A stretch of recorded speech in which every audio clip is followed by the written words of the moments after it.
మేము super స్టార్స్ని కొనము, super స్టార్స్ని తయారు చేస్తాం. చెన్నై సూపర్ కింగ్స్ యొక్క అదొక శపథంలాగా అనిపించింది బిఫోర్ గోయింగ్ టు ఆక్షన్. మరి ఆక్షన్లో అదే ప్రూవ్ చేసింది చెన్నై సూపర్ కింగ్స్. డొమెస్టిక్ ప్లేయర్స్ని తీసుకొని వాళ్ళకి అత్యధిక ధర వెచ్చించి రికార్డ్ క్రియేట్ చేసింది. హెడ్లైన్స్ని మొత్తం తమ వైపుకు తిప్పుకుంది. మరి అంత చేసినటువంటి చెన్నై సూపర్ కింగ్స్ ఆ టీంలో ఈ యంగ్స్టర్స్ని కానివ్వండి, మిగతా ప్లేయర్స్ని కానివ్వండి, మంచి పిక్సే చేసింది. చెన్నై ఆక్షన్ కింగ్స్ అని చాలామంది అన్నారు. మరి అట్లాంటి పిక్స్ వల్ల టీం బ్యాలెన్స్డ్గా ఉందా, అసలు టీం ఎలా ఉండబోతుంది, ఎవరిని తీసుకున్నారు, ఎంత పెట్టి తీసుకున్నారు, ఇవన్నీ డీటెయిల్గా చూద్దాం. Welcome to Crick my show, నేను డివిఆర్. చెన్నై సూపర్ కింగ్స్ ముందు నుంచి కూడా ఆక్షన్లో వాళ్ళ స్ట్రాటజీయే డిఫరెంట్గా ఉంటుంది. ప్రతిసారి వాళ్ళను డాడ్స్ ఆర్మీగా మనం గతంలో చెప్పుకుంటూ వచ్చాము. దాన్ని గ్రాడ్యువల్గా కూడా వాళ్ళు తగ్గించారు. ఇప్పుడు యంగ్స్టర్స్ని తీసుకోవడం మొదలుపెట్టారు. మెల్లమెల్లగా యంగ్స్టర్స్ టీంలో తమ ప్లేస్ని సిమెంట్ చేసుకునే పనిలో ఉన్నారు. మరి దానికి తగ్గట్టుగానే ఈసారి రికార్డు స్థాయిలో కార్తీక్ శర్మ అండ్ ప్రశాంత్ వీర్ ఈ ఇద్దరిని 14.20 crores కొనుగోలు చేసి రికార్డు క్రియేట్ చేసింది Chennai super kings. IPL auction హిస్టరీలోనే దేశవాళీ ప్లేయర్స్కి అత్యధిక ధర దక్కడం ఇదే ఫస్ట్ టైం. అంటే ఈ రేంజ్లో ఇదే రికార్డు ప్రైస్ 14.20. అంతకుముందు షారుఖ్ ఖాన్కి ఒకసారి 9 crores ఏమో దక్కింది. తర్వాత ఆవేష్ ఖాన్కి ఎల్ఎస్జి చెల్లించింది. షారుఖ్ ఖాన్ తీసుకుంది కూడా అప్పుడు సిఎస్కే అనుకుంటా, అంతకుముందు పంజాబ్ తీసుకుంది. సో ఇట్లా వాళ్ళ పేరు మీద రికార్డ్స్ ఉండేవి. కానీ ఇప్పుడు ఐపీఎల్ హిస్టరీలో డొమెస్టిక్ ప్లేయర్స్లో ఎవరికి హైయెస్ట్ ప్రైజ్ దక్కింది అంటే ఇద్దరి పేర్లు joint most, Prashant Veer and Karthik Sharma.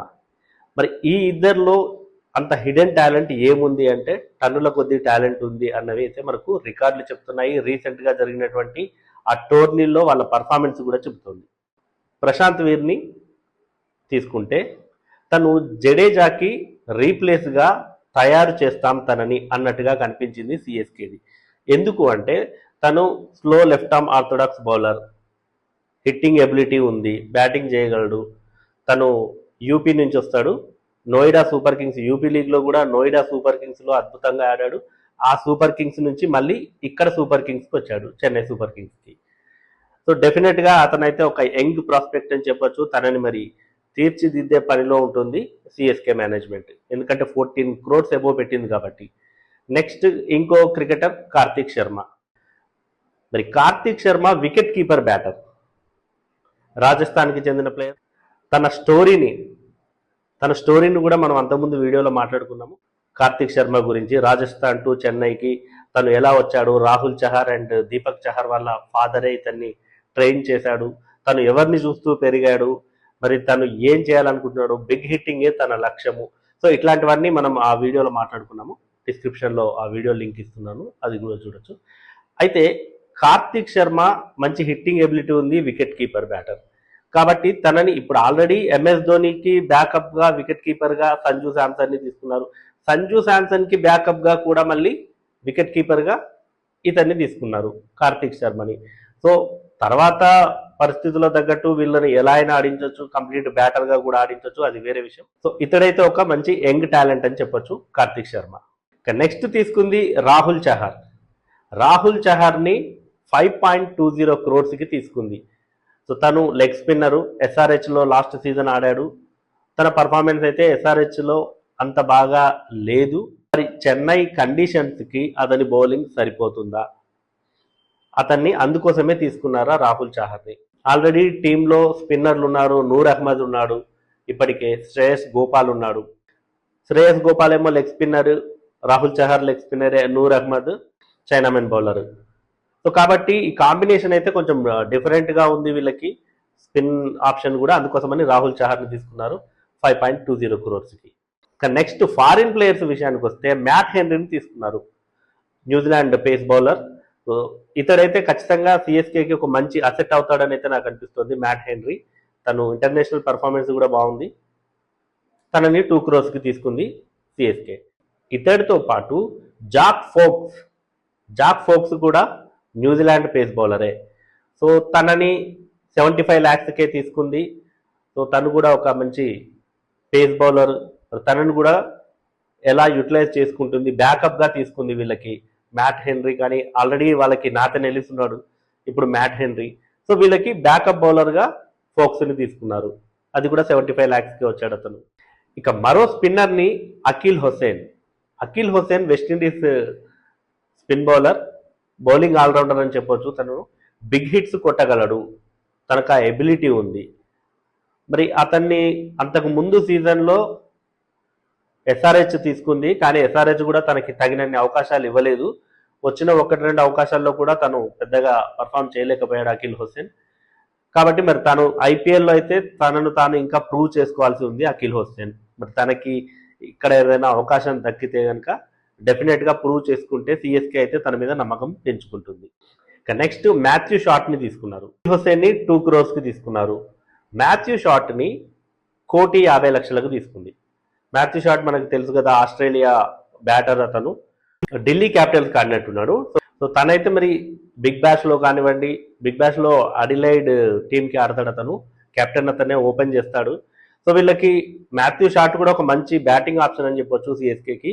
తను బౌలర్గా కూడా యూస్ఫుల్గా ఉంటాడు. తను ఒక పార్ట్ టైం బౌలర్గా కూడా తనని యూజ్ చేసుకోవచ్చు. అంతకుముందు ఐపీఎల్లో కూడా మనం బౌలింగ్ చూసాము, తను స్పిన్ బౌలర్. ఇక అన్నిటికీ మించి సర్ఫరాజ్ ఖాన్ని తీసుకోవడం అనేది అయితే నిజంగా చాలా మందికి నచ్చి ఉంటుంది. ఎందుకంటే ఆల్రెడీ యాక్సిలరేట్ రౌండ్లో సర్ఫరాజ్ ఖాన్ 3 సార్లు అన్సోల్డ్గా మిగిలాడు. మరి అటువంటి పరిస్థితుల్లో సర్ఫరాజ్ ఖాన్ని ఖచ్చితంగా తీసుకోవాలని భావించి సిఎస్కే అయితే 75 lakhsకే అతన్ని తీసుకుంది. సో డెఫినెట్గా అతను మిడిల్ ఆర్డర్లో ఫిట్ అవుతాడు. అంతకుముందు రీసెంట్గా చూస్తే మనము సయ్యద్ ముస్తాక్ అలీ టోర్నీలో కూడా ఫాస్టెస్ట్ హాఫ్ సెంచరీ 2 సార్లు చేశాడు. తన రికార్డును తానే బ్రేక్ చేసుకున్నాడు. అంతకుముందు హర్యానాపై 18 balls హాఫ్ సెంచరీ చేశాడు.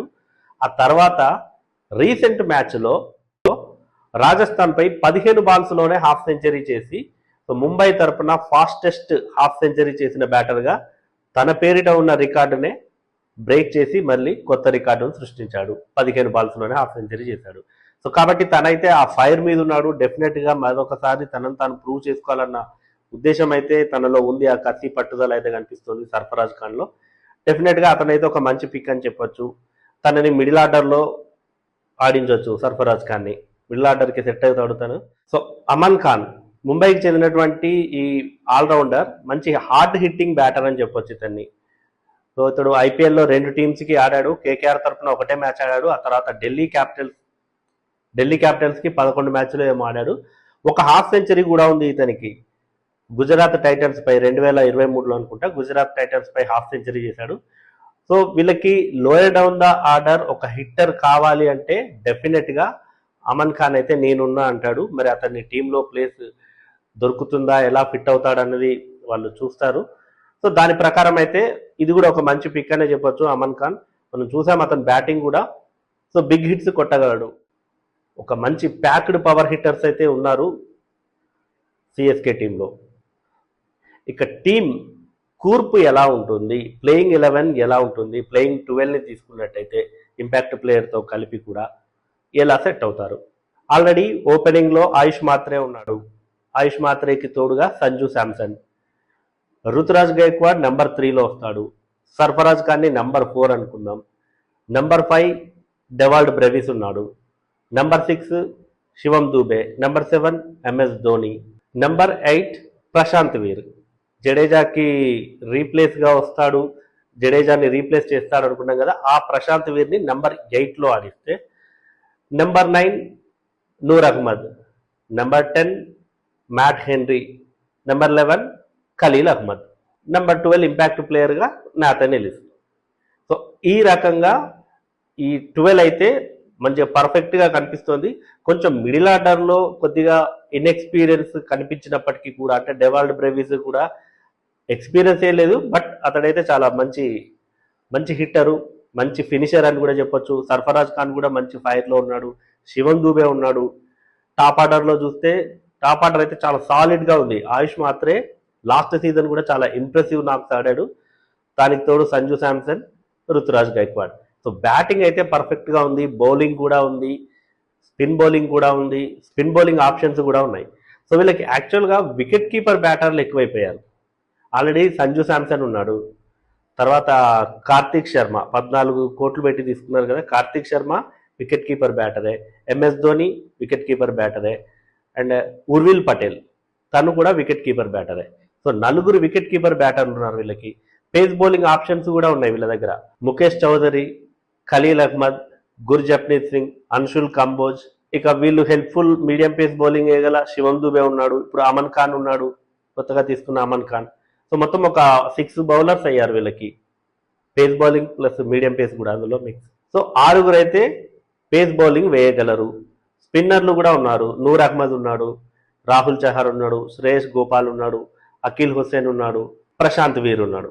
సో స్పిన్ బౌలర్స్ బ్యాకప్ బాగానే ఉంది, పేస్ బౌలర్ల బ్యాకప్ బాగానే ఉంది.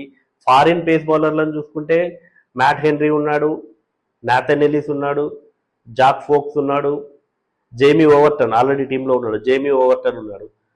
సో పేస్ బౌలర్ల బ్యాకప్ బాగానే ఉంది, స్పిన్ బౌలర్ల బ్యాకప్ బాగానే ఉంది, ఇండియా పేస్ బౌలర్ల బ్యాకప్ బాగానే ఉంది, బ్యాటర్స్ బాగానే ఉన్నారు, ఆల్రౌండర్స్ బాగానే ఉన్నారు. సో మొత్తానికి అయితే టీం అయితే సాలిడ్గా కనిపిస్తుంది. కాకపోతే యంగ్స్టర్స్ ఎక్కువగా ఉన్నారు, కానీ యంగ్స్టర్స్ ఉన్నా కూడా వాళ్ళందరూ ఎవరి డెన్లో ఉన్నారు? MSD, mister cool, captain cool.